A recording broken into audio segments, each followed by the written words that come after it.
나를 영접하는 자, 나를 영접하는 자라는 제목으로 하나님 말씀을 증거하고자 하는데요.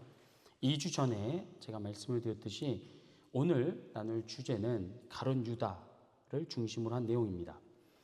먼저 예수님 당시 유대인들은 오늘 우리처럼 대대로 물려받는 라스트 네임, 곧 가문의 성씨를 사용하지 않았습니다. 물론 현대 유대인들은 라스트 네임을 가지고 있지만 그것이 보편화된 건 그리 오래전 일이 아니었기 때문에요. 이 전까지 유대인들은 같은 이름을 가진 사람들을 구별하기 위해 그 이름 앞에 아버지, 출신 지역 또는 직업, 별칭 등을 붙여서 불렀는데, 일례로 성경에서 예수님을 가리켜 나사렛 예수라고 부르는 우리가 장면을 종종 볼 수 있는데요.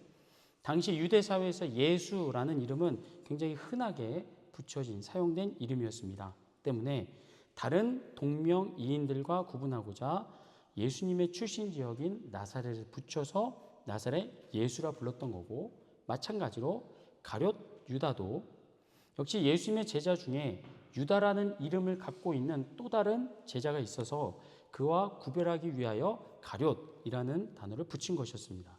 누가복음 6장 16절 한번 보시면 예수님의 제자가 소개되는 구절인데, 보시면 야고보의 아들 유다와 예수를 파는 자들 가룟 유다라. 보시는 것처럼 예수님의 제자 가운데 유다라는 이름을 가진 사람이 둘이었기 때문에 하나는 아버지 이름을 붙였고 다른 하나는 출신 지역을 붙인 것이었습니다.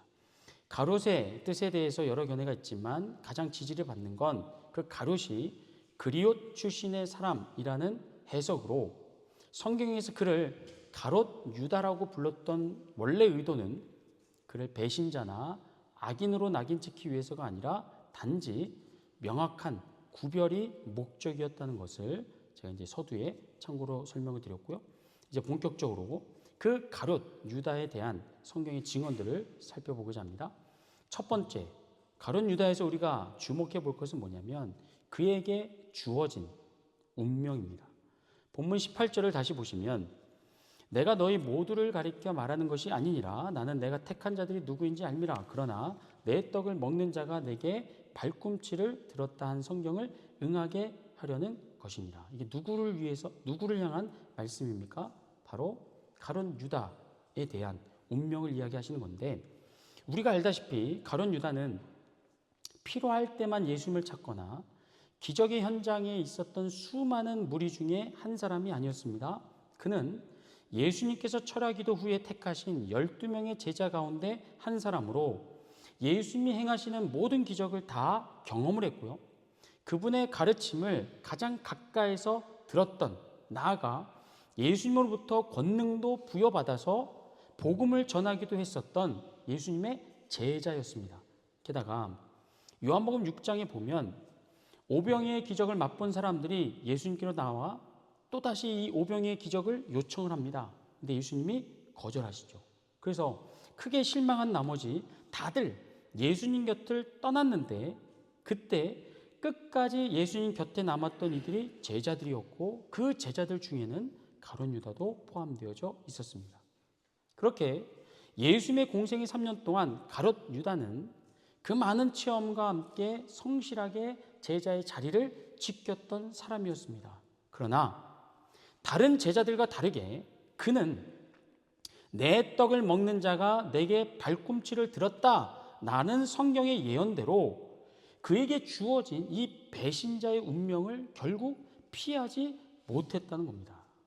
자, 그런데 가룟 유다의 이런 비참한 운명보다 우리가 더 크게 봐야 될 건 뭐냐면 예수님께서 그를 내버려 두셨다는 겁니다. 물론 요한복음 13장 1절은 예수님께서 제자들 끝까지 사랑하셨다라고 전하고 있고요. 예수님은 그의 더러운 발을 씻어줌으로써 가룟 유다를 향한 사랑을 증명하셨습니다. 뿐만 아니라 오늘 본문 26절을 다시 보시면 예수께서 대답하시되 내가 떡 한 조각을 적셔다 주는 자가 그니라 하시고 곧 한 조각을 적셔서 가롯 시몬의 아들 유다에게 주시니 라고 하면서 예수님이 떡 한 조각을 직접 가룟 유다에게 주었는데요. 그 유대 문화에서는 주인이 직접 음식을 건네주는 것이 상대를 향한 친밀함과 호의를 나타내는 행동이었습니다.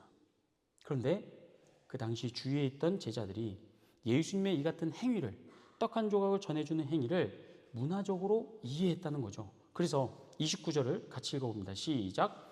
어떤 이들은 유다가 돈꾀를 맡았으므로 명절에 우리가 쓸 물건을 사라 하시는지 혹은 가난한 자들에게 무엇을 주라 하시는 줄로 생각하더라. 아멘. 어떻습니까? 다른 제자들은 떡을 받은 가룟 유다가 자리에서 벌떡 일어나 갑자기 밖으로 나가는 모습을 보면서 그가 예수님을 배신하리라고, 은 30을 받고 종교 지도자들에게 예수님을 팔아 넘길 것이라고는 꿈에도 생각하지 못했습니다. 왜 그랬을까요? 당시 예수님께서 가룟 유다를 대놓고 배신자로 몰아세우거나 책망하지 않았기 때문입니다. 분명 예수님은 그가 배신할 걸 아셨지만 마지막 순간까지 예수님은 평소와 다름없는 사랑과 호의를 가룟 유다에게 베풀어 주셨습니다. 하지만 조금 전에 제가 언급해 드렸듯이 가룟 유다를 향한 예수님의 한결같은 사랑 표현보다 더 중요한 건 뭐냐면 그에게 주어진 이 배신자의 운명을 예수님께서 적극적으로 바꿔주시지 않았다는 겁니다. 그 결과 가룟 유다는 마귀가 넣어주는 생각에 완전히 잠식돼 버렸고요. 본문 27절로 가면 아예 그의 몸이 마귀 사탄에게 조종을 당하는 그런 지경에까지 이르게 됩니다. 자, 그런데요. 이런 가룟 유다의 안타까운 처지는 다른 제자들과 비교했을 때 너무 다르다는 겁니다. 누가복음 22장 31절부터 32절입니다. 한번 같이 읽어볼까요? 시작. 시몬아 시몬아 보라, 사탄이 너희를 밀가부르듯 하려고 요구하였으나 그러나 내가 너희를 위하여 내 믿음이 떨어지지 않기를 기도하였으니 너는 돌이킨 후에 내 형제를 굳게 하라. 자, 제가 일부러 표시해놨는데 31절에서 너희를, 이게 뭐로 되어 있습니까? 단수가 아니라 복수로 되어 있습니다. 무슨 얘기냐면 마귀가 노렸던 제자는 가룟 유다 하나가 아니었다는 겁니다. 예수님의 제자 모두를 타겟으로 삼고 밀가부르듯 그들의 믿음을 무너뜨리려고 마귀가 도전했고 유혹했다는 겁니다. 그런데 예수님께서 제자들을 대표하여 시몬 베드로에게 뭐라고 말씀합니까? 내가 너를 위해 내 믿음이 떨어지지 않기를 기도하였다. 그러니 너는 돌이킨 후에 내 형제를 굳게 하라. 즉 베드로를 포함한 다른 제자들의 경우에는 저들의 운명이 마귀 사탄에게 넘어가지 않도록 예수님이 막아주셨습니다. 제자들을 향한 사탄의 공격과 참소, 유혹을 예수님께서 적극적으로 비호하시고 막아주신 결과 다른 제자들의 삶은 가룟 유다처럼 배신과 실패로 끝나지 않게 됩니다. 비록 베드로는 예수님을 3번 부인을 했고요. 다른 제자들도 예수님을 버리고 다 도망쳤습니다. 하지만 예수님의 중보와 은혜로 저들의 믿음은 다시 회복이 될 수 있었고 훗날 어떻게 되죠? 초대교회를 세우고 복음을 땅끝까지 전하는 그런 전도자들로 살게 됩니다. 하지만 이들이 가룟 유다보다 더 의롭고 잘나서 다른 운명을 가졌냐 하는 겁니다. 아니죠. 실수와 허물만을 놓고 본다면 예수님의 12제자들이 다 동일했습니다. 결정적인 순간에 다들 비겁했고 나약했습니다. 예수님보다 자기들의 목숨, 안전을 더 소중하게 여겼습니다. 그런데 그럼에도 불구하고 베드로를 포함한 11명의 제자들과 가룟 유다의 운명이 다를 수 있었던 비결은 무엇 때문이었습니까? 예수님의 적극적인 도우심, 중보, 붙드신 덕분이었습니다. 다른 제자들의 경우에 예수님께서 마귀 사탄의 손에서 그들을 건져주시고 믿음을 붙들어 주셨지만 가룟 유다는 예외적으로 내버려 두셨다는 겁니다. 마귀가 그에게 마귀적인 생각을 쏟아붓고 아예 그 속에 들어가서 그를 조종할 때 예수님은 가만히 계셨습니다. 그래서 결국에는 어떻게 됩니까? 가룟 유다는 예수님의 제자들 중에 유일하게 아주 비참한 운명을 맞이하게 됩니다. 이게 우리가 첫 번째로 주목할 겁니다.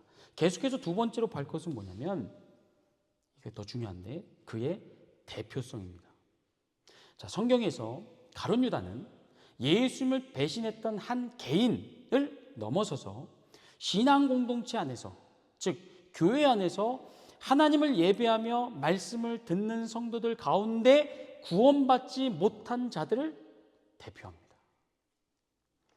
이런 얘기는 오늘 우리 가운데 구원받지 못한 사람이 있을 수 있다는 오해를 부를 수 있기 때문에 무척 말씀드리기가 조심스럽습니다. 하지만 중요한 건 성경이죠. 성경은 가룟 유다와 같은 사람들에 대하여 쉬쉬하거나 감추려 하지 않습니다.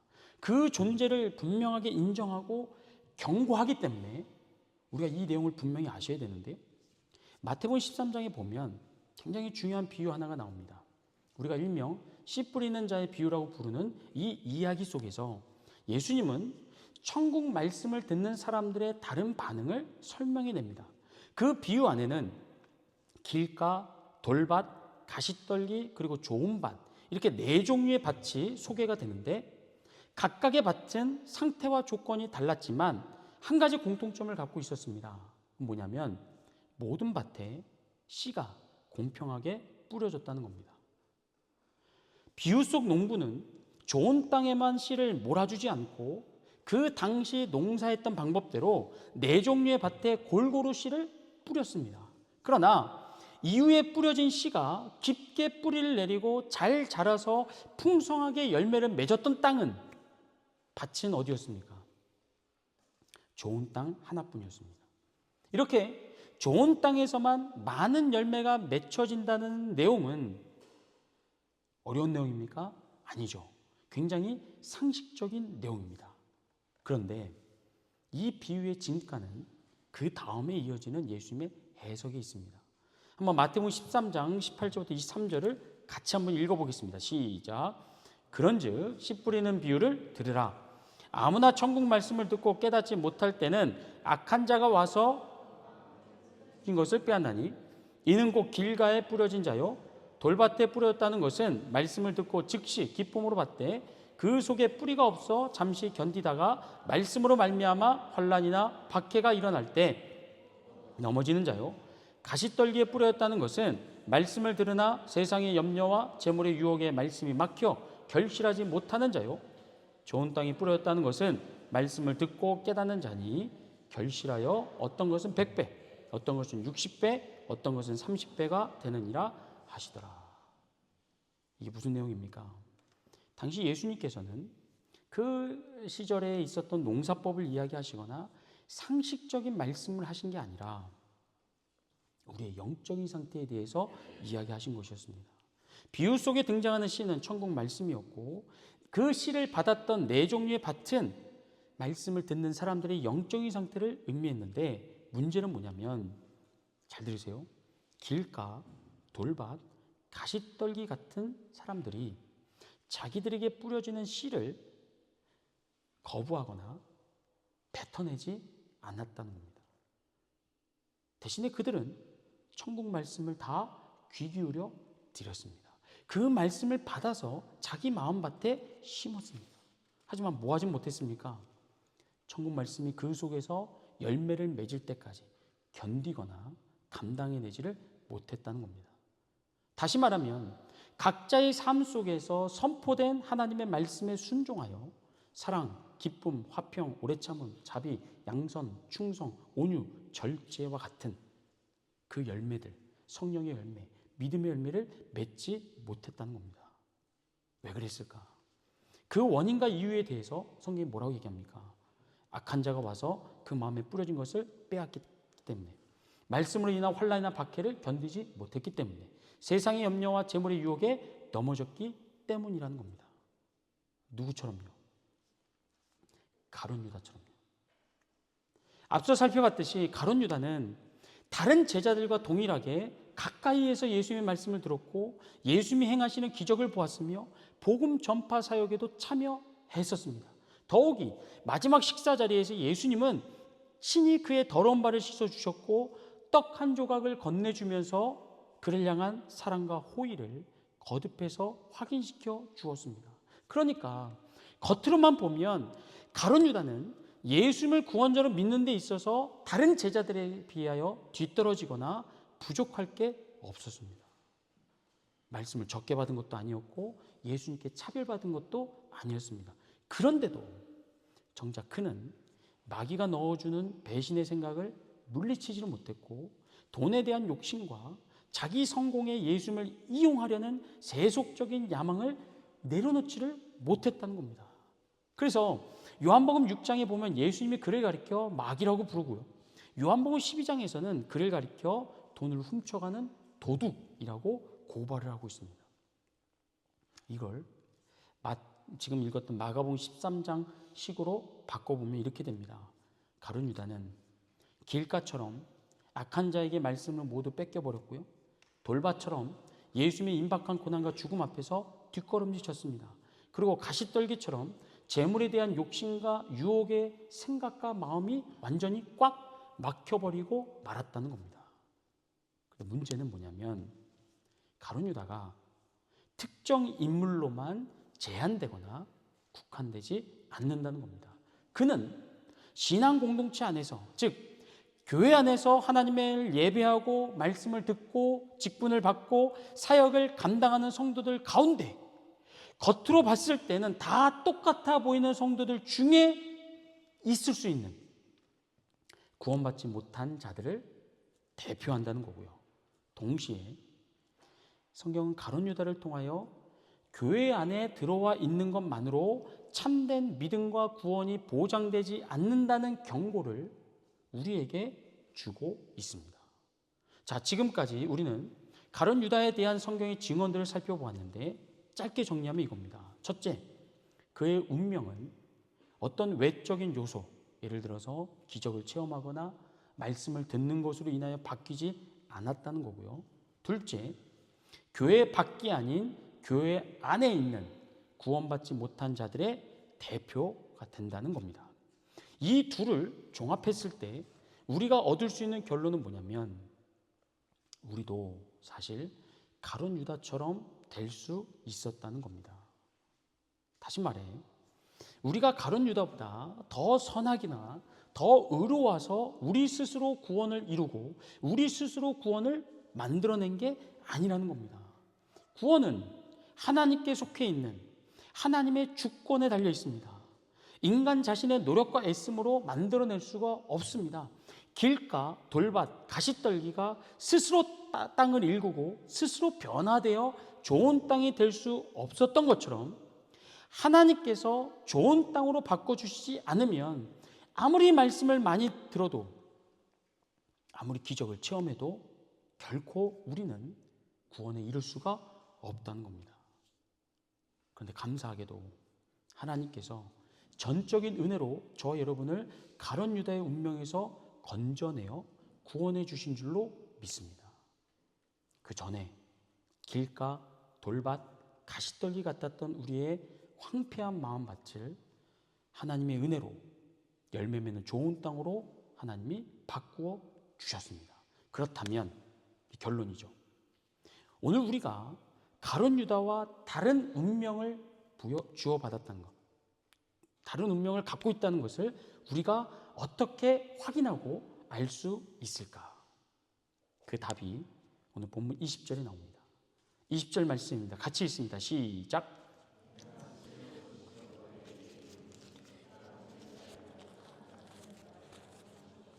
나를 영접하는 자는 나를 보내신 이를 영접하는 것이니라. 아멘.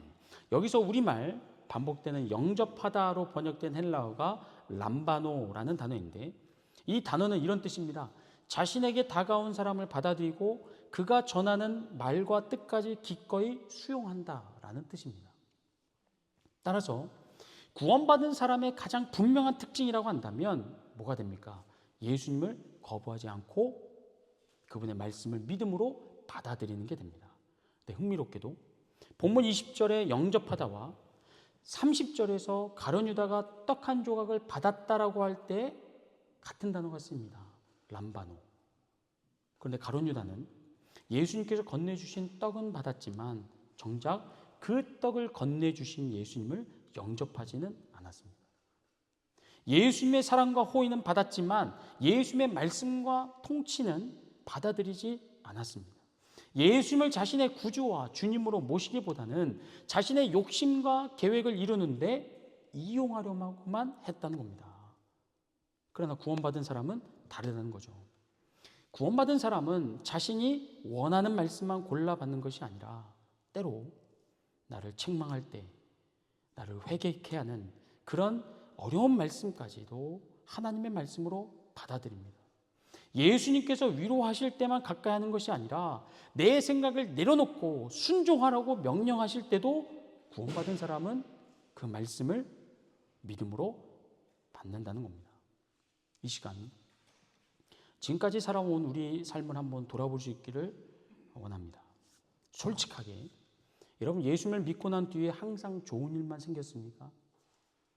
누군가 얘기하는 것처럼 예수 믿고 나서 만사형통한 삶을 지금까지 살아왔냐 말입니다. 아니죠. 때로는 우리의 기도가 무너질 때도 있었고 응답되지 않는 것처럼 답답함을 느꼈을 때도 있습니다. 질병에 걸렸을 때도, 실패했을 때도, 관계의 아픔을 겪을 때도, 그런 수많은 우여곡절을 우리는 예수 믿고 난 뒤에 경험했습니다. 그런데 그 모든 과정을 통해서 우리가 예수님을 떠나지 않고 이 자리에 와 있다는 것, 낙심하지 않고 절망하지 않고 기어코 여기까지 우리가 왔다는 것, 그것이 바로 구원받은 자의 특징이라는 겁니다. 예수님이 내 말대로 다 해주고 내가 원하는 것을 다 이루어지지 않는 상황 속에서도 물론 실망할 때도 있고 절망할 때도 있지만 거기서 끝나지 않고 다시 일어나서 하나님께로 나오고 예수님을 찾는 것, 이것이 바로 구원받은 자의 특징이라는 겁니다.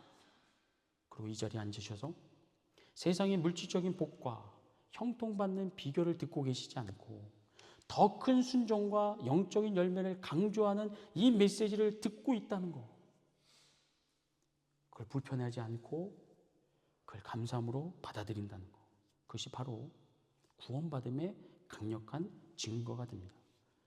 가룟 유다는 자신의 기대와 다른 예수님을 끝내 거부하다가 어두운 밤중에 떠나버렸습니다. 그러나 구원받은 사람은 넘어져도 다시 일어나 예수님의 말씀을 붙듭니다.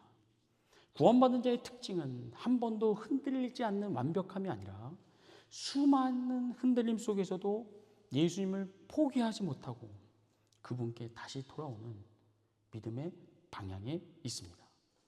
그러니까 저 여러분 모두가 다 가룟 유다를 생각하시면서 나도 저렇게 버림받으면 어떨까라는 두려움을 갖거나 그것에 대해 하나님의 정의를 따지는 것이 아니라 지금까지 우리를 붙들어 주셨고 앞으로도 우리를 붙들어 주실 살아계신 하나님의 말씀 앞에 최선을 다하여 순종할 수 있기를 주의 이름으로 축복합니다. 앞으로도 우리의 인생 가운데 어려움이 있을 수 있습니다. 뜻하지 않은 문제를 만나고 고난과 질병 속에 거할 수 있습니다. 그러나 실패하진 않습니다. 살아계신 하나님께서 우리를 실패가 아닌 승리의 자리로 마침내 세워주실 것입니다. 그 믿음 가지시고 이번 한 주간도 우리 삶 속에서 하나님 말씀에 더 크게 순종할 수 있는 여러분들 주의 이름으로